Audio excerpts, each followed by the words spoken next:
Toshokone, Toshokone, Toshokone, ya hey, ya hey, ya na hey,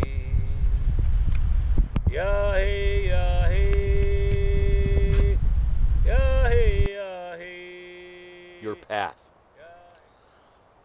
Another thing to consider is, what is your path? When you're looking at manifesting your life, what is your path? Why are you on this earth? What special, unique gift do you have, or gifts do you have, that you can share with the people of this planet and the animals and the plants of this planet and the planet itself, to fulfill your own life and make the world better?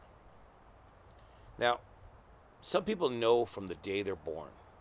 I 7, 8, 9, 10 years old, I was mentored in the woods by some really wonderful people, as you know. If you've been listening to these Tim Talks, my grandfather, my father, a family friend, my uncle.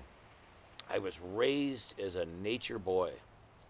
I've often been called a nature freak. I kind of like that, you know. And so I knew from day one, from back then, that my life was going to be about the planet, and that I was going to somehow or another either work in nature. It was going to be the forefront of my life. And so I've had many different jobs in my life, but all in all, here I am. I have Headwaters Outdoor School. I caretake this incredible land up near Mount Shasta. And my purpose in life is I'm a teacher. I share the land with people. I teach about nature, and I care for the land itself. The other thing that came forth for me when I was young is I love photography. And it's really important in trying to figure out your path to remember the simple little things and to grab onto them when they show up and give them life. Like photography, for me, when I was 12, I was given an Instamatic camera. And I started taking pictures, and I loved it. And it started to grow in me, right? And then all of a sudden, the Sierra Club back then came out with the first color photographic books of nature. And there was a great photographer named Elliot Porter who took these incredible detailed photographs of nature. And he wrote, he didn't write, he photographed one book called The Place, I think it was called The Place No One Knew. And it was about a place called Glen Canyon in Utah, a beautiful slot canyon with a creek going through it, or a river. And my uncle had taken me to that place. And when you go to these slot canyons in Utah and Arizona and the Red Rock country, and you walk into them, I mean, I'm telling you, that is beauty defined. It is impossible not to be awestruck. And that place was dammed to make a huge, massive lake, which is still there today.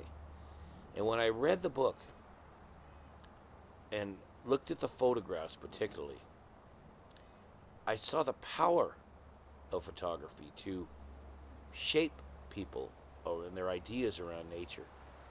So it ingrained in me more deeply, and I became a nature photographer. And that, coupled with a nature teacher and an earth caretaker of the land, man, what a life. And the photography led me on countless wilderness journeys, backpacking, exploring, driving road trips to the sacred places of the world. But particularly I focused on the American West, which I love so much. Countless wilderness areas. And to this day, I sell my photographs, I share them with people, I make books, incredible books. And, you know, the true test of it is, I realize if no one bought a book or a photograph from me, if no one looked at my photographs, I would still do it. I wouldn't change a thing. And I would love it. I would look at it myself, and remember the moments, those sacred moments in nature that I was able to photograph. So my path, I it it developed that way.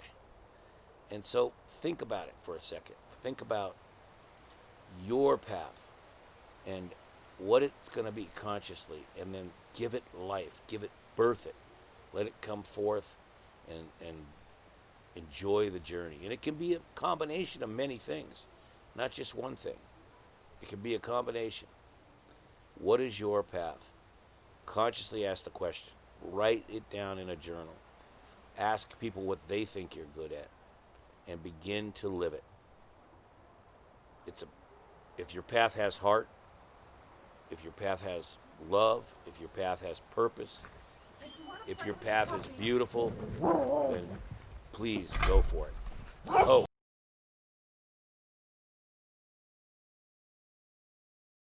so I could talk forever about it, but I think the most important thing is that you're committed to a path and you live it.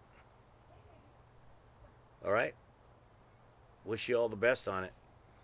What I know is if you're living a good life with a path, happy people do good things for each other and for our planet. We all win. So go live the life you were meant to live. Follow your path and soar. It's okay. You can do it. Oh.